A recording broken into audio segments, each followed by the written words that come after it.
As the prosecution presented their closing arguments today and the jury visited the scene of the crimes. Vans with tinted windows took the jury to the Moselle property in Colleton County. The judge allowed them to see the area around the dog kennels where the killings took place and the outside of the family's home. Jurors also appeared to examine the woods across the street from the property. No one has lived on that property, the 1,700-acre site, since those killings. The Moselle property has been vacant now for some 20 months. We were able to get video after the jury's visit. This is a picture of the scene where Paul and Maggie Murdaugh were found on the night they died. Now, the area right in this area here, this is the area where the body of Paul Murdaugh was found. Back here in this area right here, this is the area where the body of Maggie Murdaugh was found as well. We're being told that about 12 feet apart.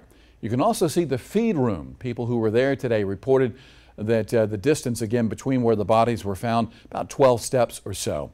Paul was shot and fell with the top half of his body lying outside of the feed room. And during those closing arguments today, the prosecution brought up how the two bodies were found and why they feel like it's significant. You heard that Maggie had no defensive wounds. You also heard Paul stippling from that first shot, a close range shot, with no indication that he detected a threat from the person who fired that weapon. And why? Because it was him.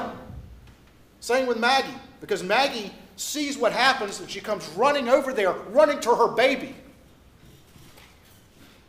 It was odd. Probably the last thing on her mind, thinking that it was him who had done this, she's running to her baby while he's picked up the blackout and opens fire at close range, again with no defensive wounds. Well, our Darcy Strickland made the trip to Walterboro today. She begins our team coverage tonight. Thursday will begin day 28 in the Alex-Murdaugh double murder trial. We're outside of the Colleton County Courthouse in Walterboro. On Wednesday, the jury had an opportunity to go out to the Moselle hunting property, a chance for them to see with their own eyes the area where Paul and Maggie Murdaugh were killed.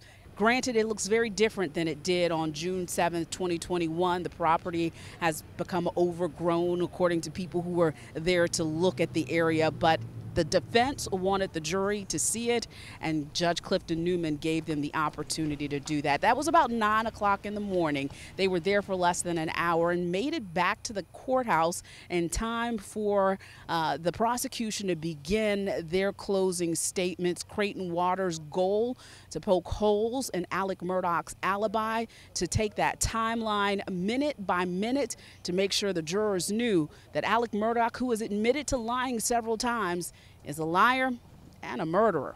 Take a listen. 19 seconds. Is that enough time for a surprised human being to come across that scene, process what they are seeing? Get out of the car. Go over there. Check both those bodies and then call 911. He's changed the story now yet again because he's confronted with this evidence. The reason why it's so quick, is because he knew exactly what scene he was going to find. 19 seconds. Darcy Strickland, News 19, WLTX. Darcy, thanks.